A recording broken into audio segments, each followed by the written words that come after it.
so delighted to be here. Thank you so much, Jad and Judy and everyone at OSES for inviting me to come. So my talk is titled How Digital and Media Literacy Education Promotes Global Cultural Understanding.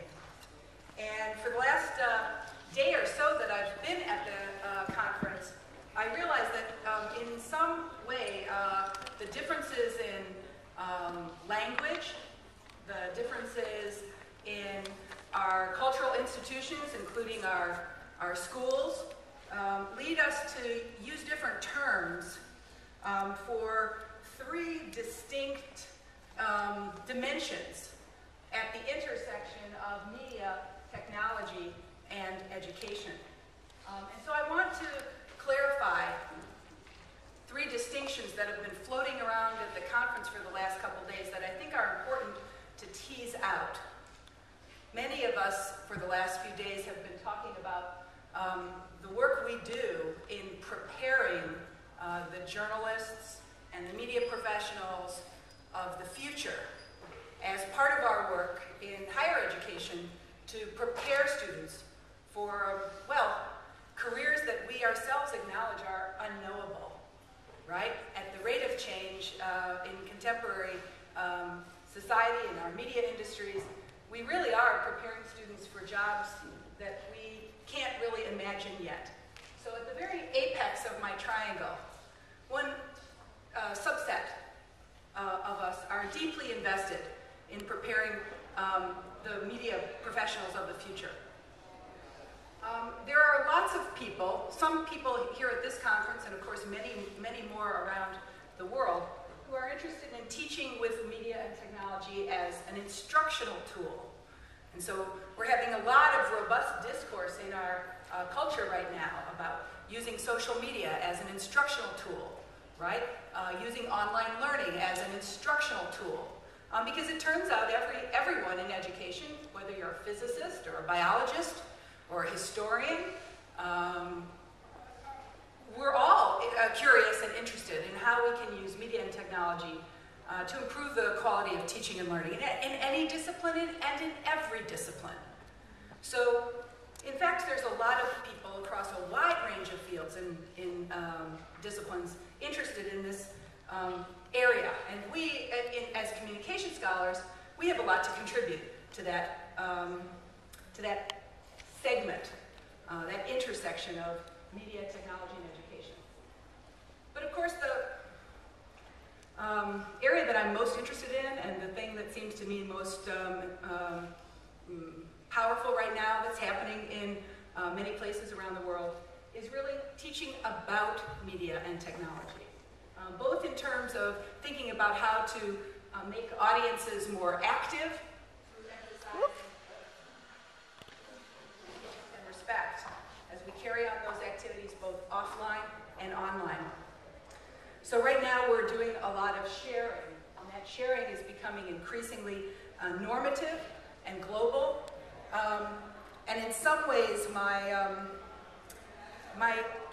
observation about this conference is that we've seen this really interesting tension, a tension that in fact is a kind of a result of the new tools.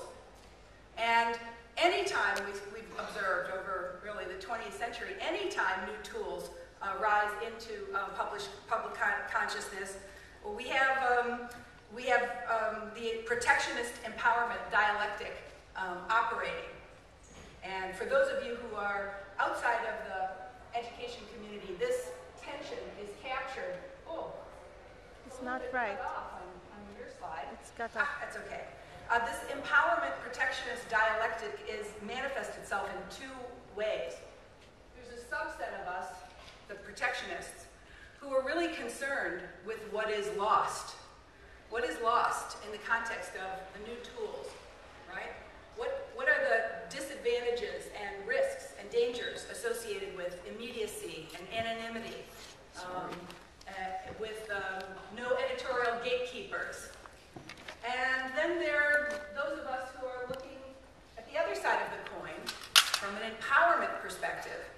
And we're thinking about what opportunities and affordances are developed as a result of these new tools.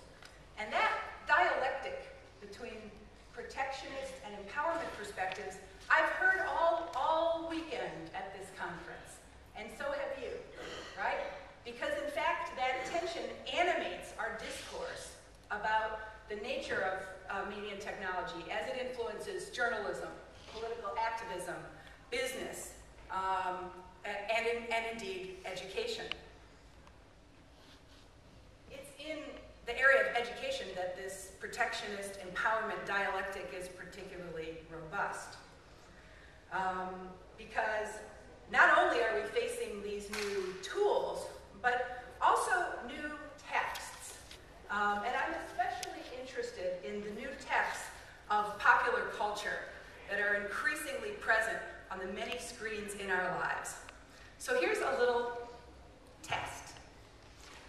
With the person sitting next to you, or in a small group of 3, see how many of these personalities you can identify. With the person sitting next to you, or in a small group of 3, see how many names you can identify. If you're sitting by yourself, you're going to need to move, because this is a lot of fun. So find somebody to talk to, and see if you can identify any of these characters. Well, Anderson Cooper. Isn't that, sorry. No. Who is that? Oh, okay. He's one time on his website exceeded Oprah's website. Oh, wow. Okay.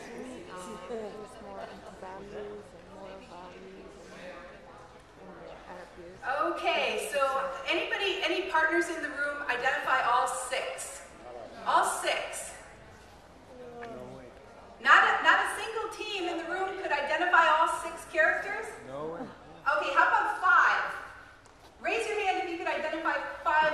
Stand up and walk us through these characters, the 5 that you recognize, please. Rebecca Black.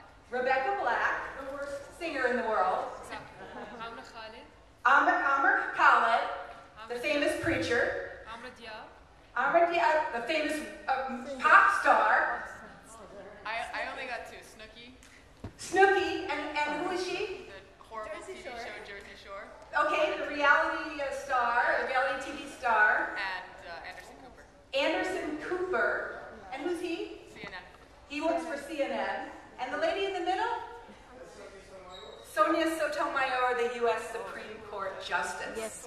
All right, so we have really a mix of figures She looks fatter in person. from popular culture I saw the raw and mass books behind media it. that are now kind of part of our contemporary discourse. Okay. And for us as educators, we have really 2 choices. We can ignore them, or we can engage with them. Traditionally, some of these characters get to come into our classrooms, and others are never permitted. But in fact, children and young people growing up today face hundreds and hundreds of these characters. And as we educators think about providing students with the life skills they need to be effective in the world outside the classroom, we have to consider providing opportunities for dialogue and conversation, not only about the journalist and the Supreme Court justice, but about the preacher, the 13-year-old girl made accidentally famous by her YouTube video, the pop star, and the reality TV personality as well. And so in that sense, I think that when we let in the door consideration of popular culture and mass media in the context of teaching and learning, we have an opportunity to expand the concept of literacy. And of course, the concept of literacy has been expanding for thousands and thousands of years now, really. So when the Greeks first used the term literacy, they understood it to mean speaking and listening. And they invented a very powerful analytic frame for teaching those skills that we understand as rhetoric, the art of expression. But very, very quickly, that concept expanded as the concept of literacy came to be understood as reading and writing based on the rising dominance of print literacy. And so most of us, when we use the term literacy, we think of print literacy, because culturally, that literacy has been dominant for so very long. But you know, about 50 years ago now, a set of crazy pioneers in the United States and around the world began using this term, visual literacy. We can track that term to about the 1950s as cameras became more portable, easy for ordinary people to use, less expensive. Graphic designers and photographers and art educators started using this term, visual literacy. And by that, they really meant the new set of competencies at creating images and in interpreting them, arguing that, in fact, visual media have distinct codes and conventions that require that they be read. And now, of course, we take that as normative. Of course, we understand those competencies are unique and distinctive. So visual literacy is kind of considered a grandparent, almost, of the new literacies. In the 1970s, the next to innovate were the librarians, as they brought us the concept of information literacy. Again, their interest in expanding the concept of literacy came from the powerful technology that they were experimenting with. In the 1970s, that was the database. For the first time in the 1970s, you could use keywords to search for information. And that ease of search, that ease of access, created new opportunities, but also created new competencies and new skills. And so, in fact, information literacy took the concept of literacy and said, well, in order to access information, you need these new skills, and we have to think of that as a literacy. Now, with two of these new literacies in place, we had to really think about the word literacy itself. And so it began to be understood that literacy is really the sharing of meaning through symbolic form. The sharing of meaning, that's what literacy is, through symbolic form. By the 1980s, we were using the term media literacy, and by that we meant thinking about mass media and popular culture as expressive texts that required critical analysis, and new tools for creating media using video editing and media production to author text. But also media literacy educators brought with them their theoretical frames from semiotics and cultural studies, helping us to understand that in order to read a text, you had to understand its political and economic context. You need to understand how it was put together and institutionally what economic structures made those messages, made some messages possible to create in the first place. By the 1990s, we were using the term computer literacy. And really that happened in such a funny way, as most of us can remember, many of us in the room can remember the term. What happened is when the desktop computer came into our schools and into our lives and into our workplaces, all of a sudden it became really important to have a set of skills for using that tool. That really, if you didn't know the difference between hardware and software, you were illiterate. If you weren't really good at file management, you know, and you just hit save, but you really didn't know where did it go when you saved it. What happened to it? Where was it? On the hard drive? On the disk? On the what the heck? Where did it go? That, in a way, you were illiterate. You could create documents, but you couldn't find them and retrieve them on your own computer. And many of us know that, in fact, file management became a competency required to be effective, to be literate at using computers for composition.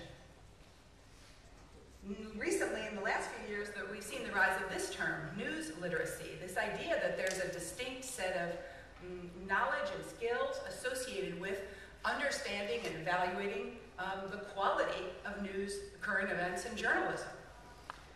And of course, we're all wondering about this term, digital literacy.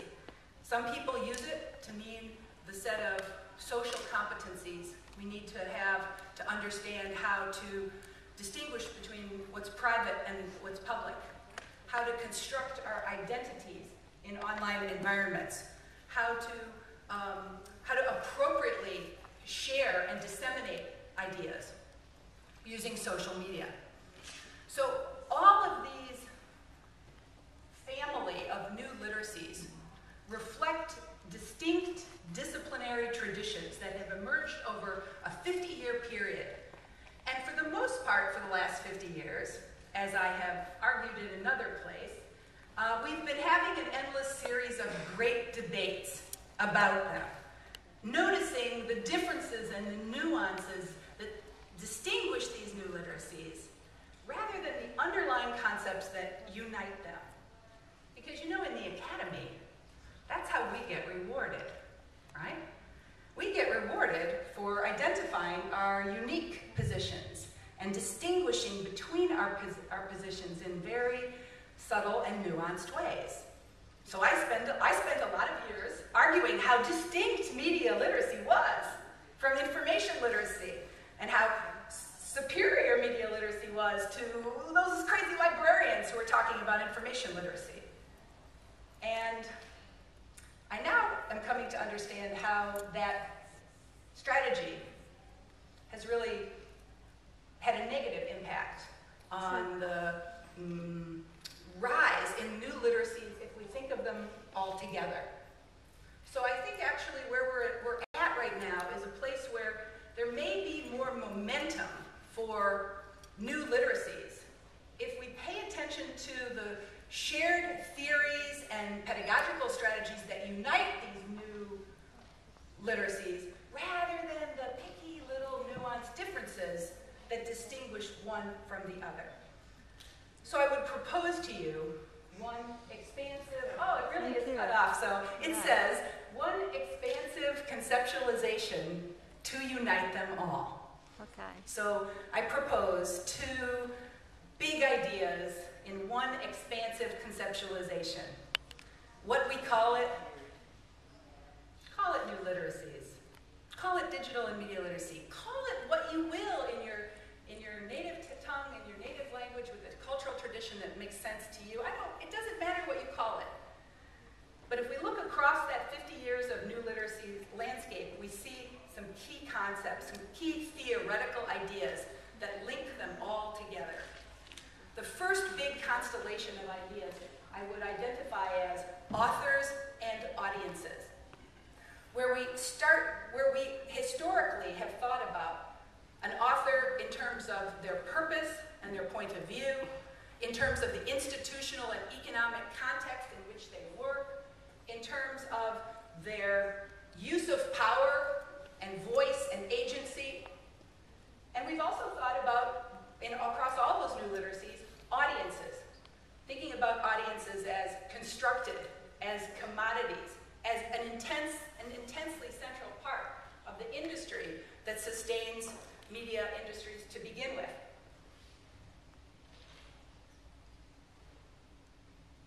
There's a whole other constellation of theoretical formulation across all those disciplines around messages and meanings. By messages, of course, I think about how in our field of communication we pay so much attention to good design. And the careful design of messages is at the heart of what we do when we teach people to be effective communicators. But we're also deeply concerned with meaning, and we pay a lot of attention to the process of meaning construction, to meaning as an active process, to meaning as unique to the individual human person, so that we all may go to see the film Avatar, but we're all going to make interpretations of it based on our life experiences, our cultural background, our social identity and positions, and that meaning-making process needs to be interrogated, it needs to be explored and understood. I think, in fact, messages and meanings is a big part of what drives our interest nonverbal communication.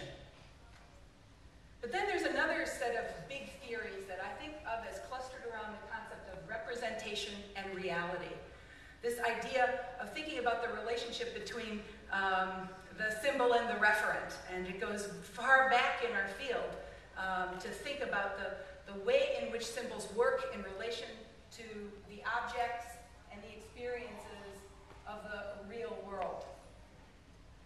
Understanding representation is central to understanding why communication has power in the first place. Communication has power because through communication we shape social reality. We shape and define what reality is through communication, through naming. And so focusing on the power of representation and the complexity of how representation works to shape the world is a big key concept across all the new literacies. And visual literacy folks tackled it in thinking about how photos mean and how photos represent reality. News literacy folks tackle representation when they think about what's accurate and inaccurate. Every one of the new literacies addresses issues of representation in powerful and important ways. These three key concepts, I would argue to you, shouldn't be the province of only those small number of university students who major in our curriculum in communication, in media studies. In fact, I would submit to you that these big ideas are worthy of everyone growing up in the 21st century, and that some understanding of these ideas should be the birthright of every human citizen on the planet.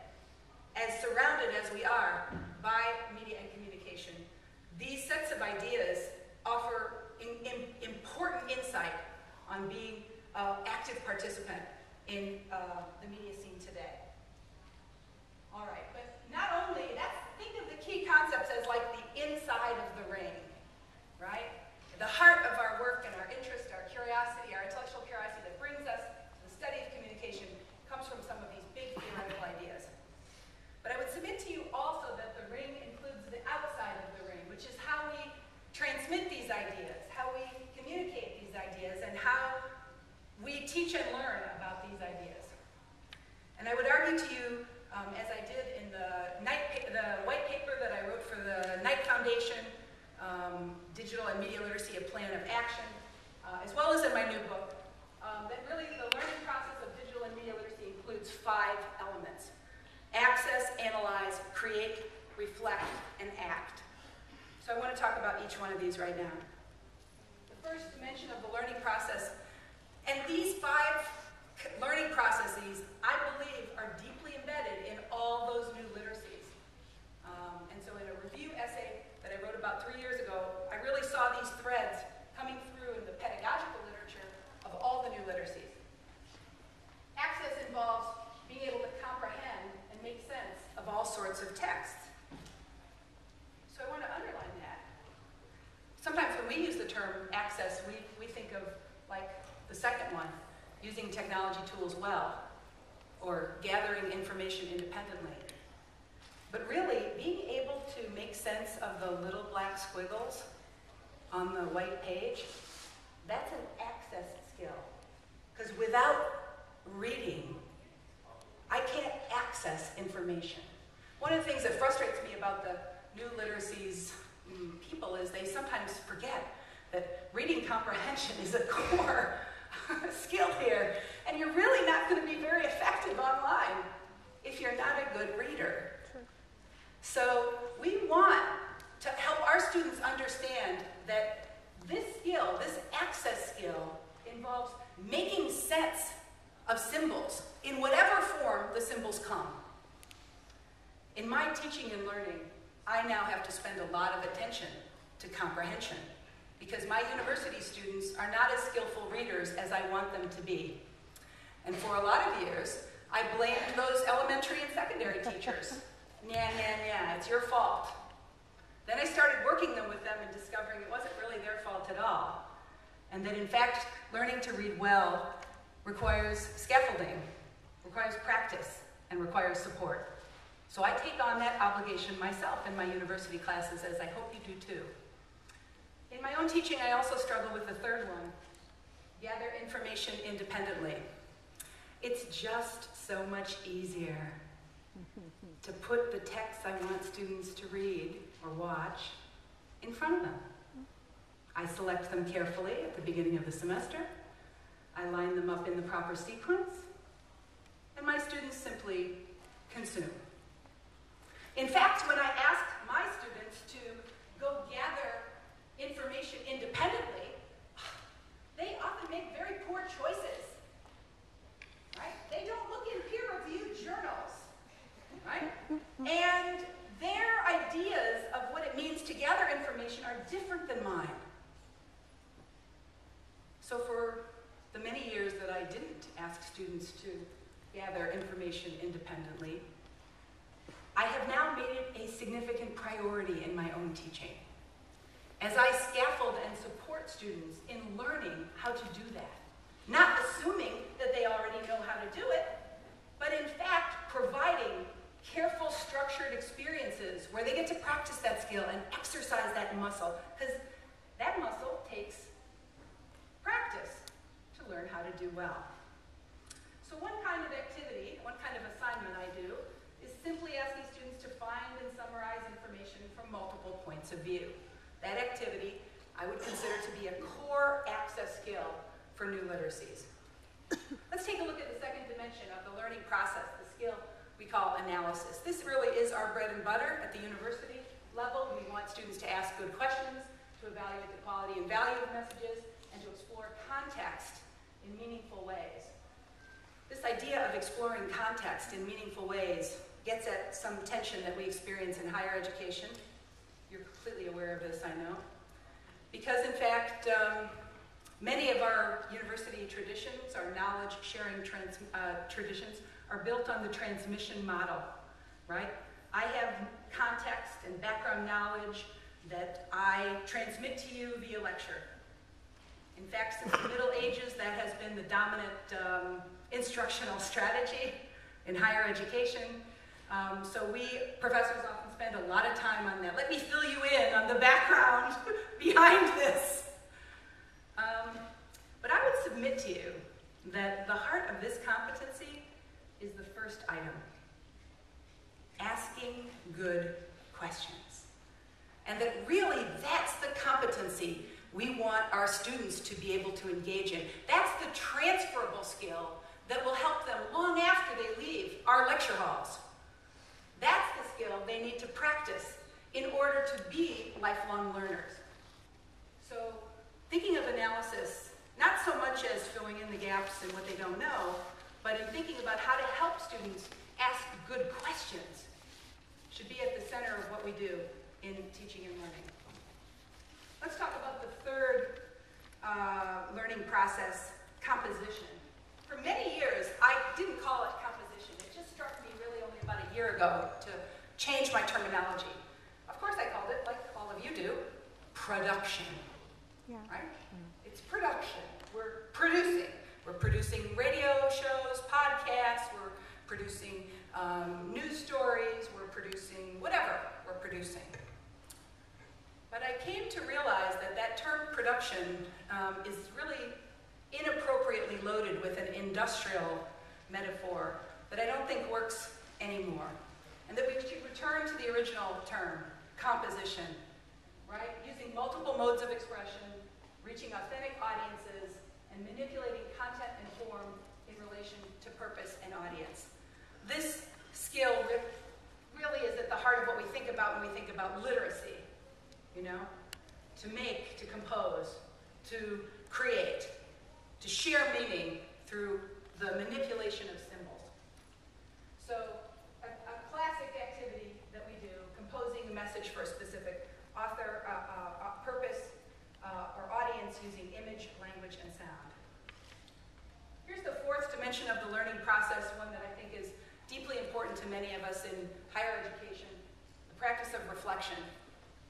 By activating multi-perspectival thinking, predicting consequences, and using hypothetical reasoning, and examining issues of power and responsibility. You know, the education literature on this topic is fascinating. And I may have chosen an image that looks like prayer, because of course reflection is a personal act, and much reflection is internal.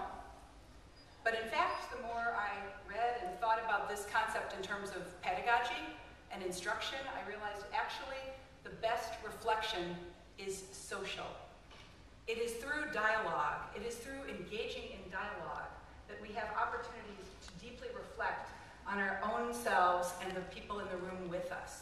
And in fact, the education literature bears this out. If you walk into a high school classroom in the United States and you have a stopwatch and you measure in seconds how much time is spent on dialogue. Now, dialogue is not teacher asks questions, students respond. Dialogue is conversation. The number of minutes of dialogue in a high school is the best predictor of the students' SAT scores. The single best predictor of a student's SAT scores are the amount of dialogue in the classroom. Dialogue creates robust learning environments. And of course, it's a chicken or egg issue, isn't it? Because in classrooms where we value students, where students are expected to have voice, where we think their opinions matter, where they know their opinions matter, these are empowered learners, and they do well in our education systems. So we need to appreciate the power of reflection as a fundamental dimension of new literacies, and especially in relation to the ethical and social and political issues on the media landscape today. Finally, the learning process of action, and I hope you see the image that I've chosen here to symbolize that. Connecting the classroom to the world, strengthening leadership and collaboration, developing integrity and accountability. In fact, for many years myself, I think I was afraid of this part of teaching and learning. For many years, I think I was afraid because I was afraid of propagandizing my own students. I thought to myself, if I ask my students to take action on a social or political issue, if I build taking action on a social or political issue into my classroom, then won't my own authority as a teacher be driving their action and not their own sense of responsibility as citizens? And so I checked my politics at the door.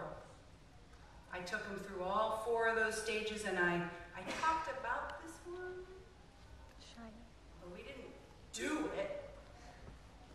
And now I see, and now that I've practiced doing this, I see how important it is that we model for students what it means to be civic actors, what it means to engage in the practice of self-governance in whatever way is appropriate to our context and situation, using media and technology tools as part of that action.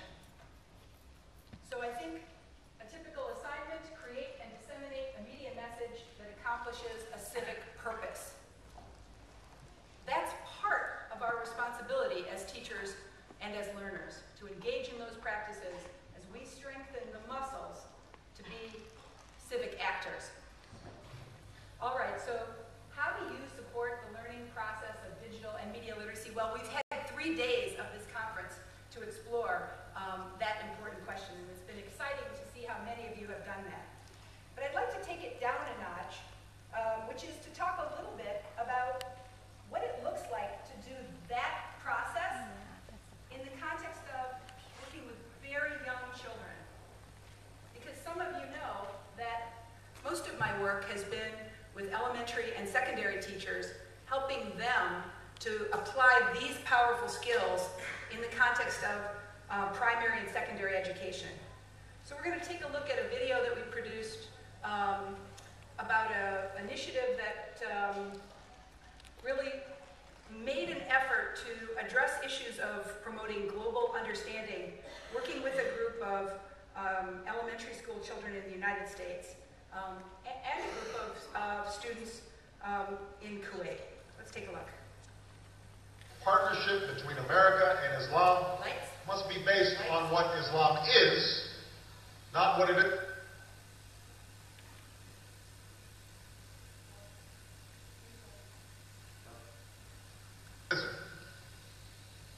And I consider it part of my responsibility as President of the United States to fight against negative stereotypes of Islam wherever they appear. Can you say that? Media literate consumers? Media literate consumers. Yeah. So media is any way that we communicate with others. We use different things. We use media to communicate messages. 9 months before the president's speech, and during the 2008-2009 academic year, researchers from Temple University's Media Education Lab partnered with students and teachers from both Roberts Elementary School in Wayne, Pennsylvania, and Kuwait University in Kuwait. Having been aware of media representations of the Middle East, together we were interested in answering one fundamental question. What educational tactics could we use to address cultural misunderstandings, particularly of the Middle East? As with any good curriculum, we began by accessing students' prior knowledge.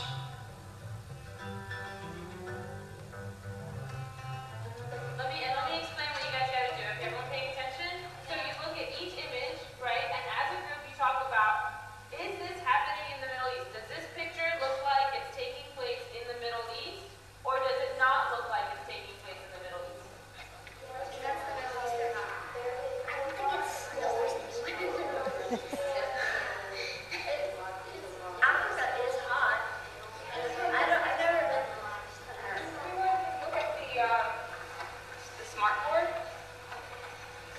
We're going to go over these images, and we would just like you to quickly tell us if you thought it was the Middle East, why or why not.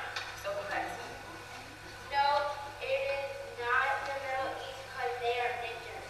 This could not be Middle East because there is not ocean there. No, not the Middle East. There are no trees there. I think it is hot in the Middle East, and so it would not snow.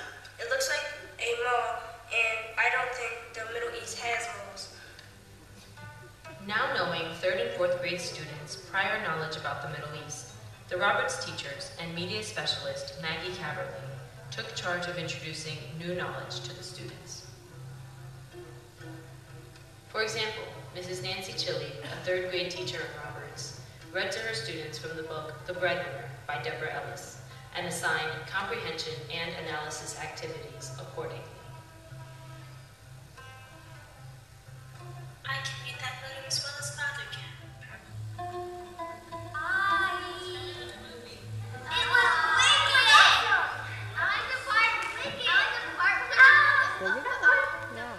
it was like he put ground kicking his legs. And he popped his dad in the face. I wouldn't do it. I know. My dad's nice. You said. I was the one that pointed that out.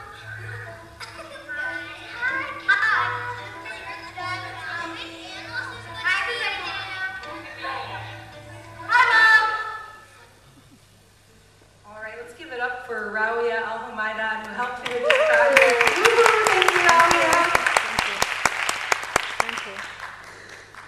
Of course, getting to see something like that in a high-tech American classroom can be a little bit intimidating, right? So I want to share with you another kind of experience. Oh, before we do that, let's take a look at the key program elements.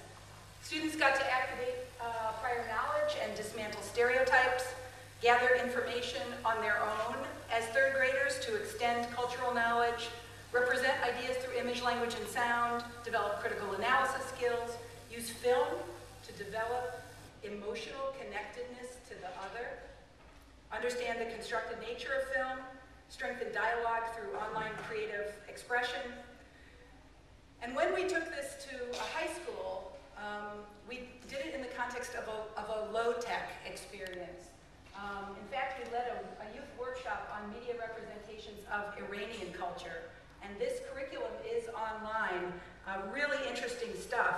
Of course, looking at representations of Persian culture through a close analysis of the film 300, and looking at the work of the Iranian rapper Yaz and his critique of 300, delivered through his music. When students get the opportunity to think about their cultural identity and use media and technology tools to do so, some charming and unpredictable results occur. So I guess let's just see here if I can show you, nope, not that one. One other video. This, where did it go? Oh yeah, there it is. Shot with a flip camera after the most basic form of composition was used in this high school classroom, a writing activity. Let's listen.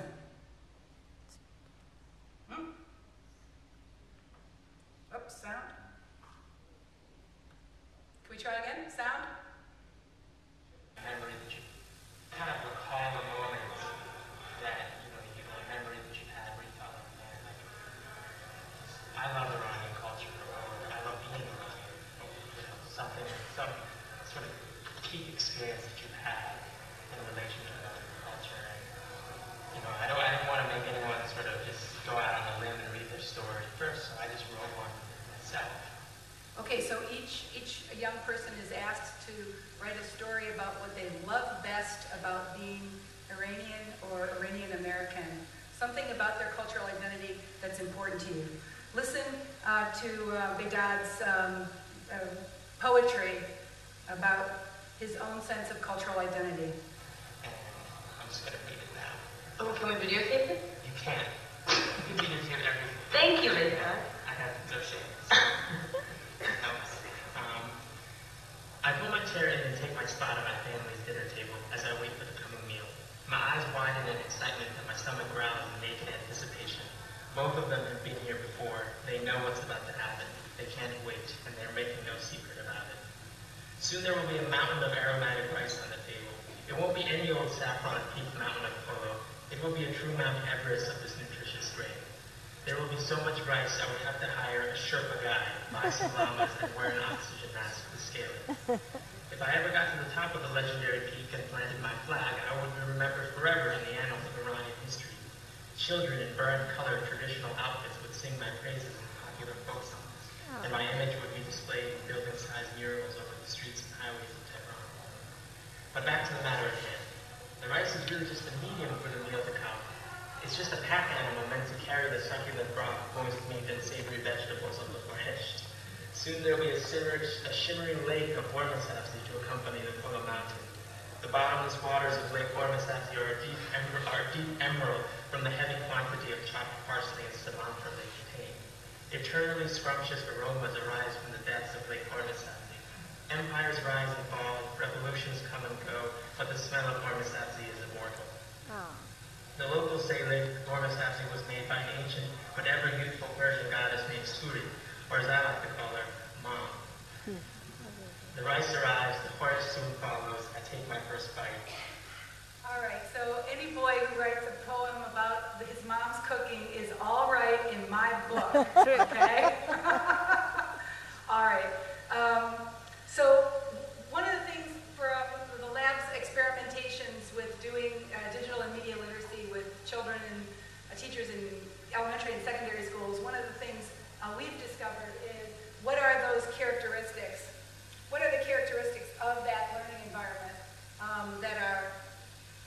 that are most effective? Uh-oh, I've lost my slides. So we can get those back. So clearly what you observed here was an integration of speaking, listening, reading, writing, media analysis, and media production. A focus on active interpretation combined with student voice. A climate of respect and trust that supports the sharing of diverse ideas and perspectives. A place where why questions are plentiful. A place where the teachable moment can be indulged in. Where the use of mass media, popular culture, and digital media connects the classroom to the culture. And where project-based learning promotes collaboration and critical thinking. So I think one of the things I want to leave you with is the idea that digital and media literacy has high-tech and low-tech versions. We saw it done in a classroom with a smart board with elementary school children, and we saw it done in a high school where the only medium was little black squiggles on the white paper and the portable flip video camera.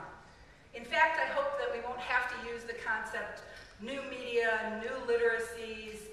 In my lifetime, I hope we start to use the term literacy to mean the sharing of meaning through symbolic forms across all the forms of communication and expression that humans have invented and will continue to invent. In fact, I would argue to you that as university educators, that you can be a catalyst for making institutional change in your community. And it's not hard, and it's well aligned with your mission to serve your own undergraduate and graduate students. Over the last 8 years at Temple University, we've experimented with providing direct service to children and youth, where our undergraduate and graduate students work in the community with children and young people on these kinds of projects, and we've had great success.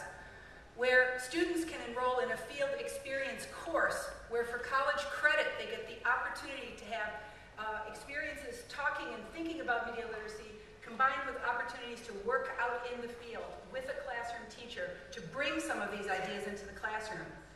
Where faculty can offer in-school mentoring to classroom teachers, and where we, university educators, can support teachers as learners themselves through professional development programs, where we can create curriculum materials that make it easy for teachers to try out some of these ideas in the classroom, and where we can even reach out to parents in that regard. So I'm really excited about the opportunity to go to my new school at the University of Rhode Island, where I'm going to get to be the founding director of the Harrington School of Communication. We're going to get to bring to a new communication school this vision of digital and media literacy. So in closing, I'd invite you to think about how we can best help students to develop the knowledge and skills they need to be global citizens.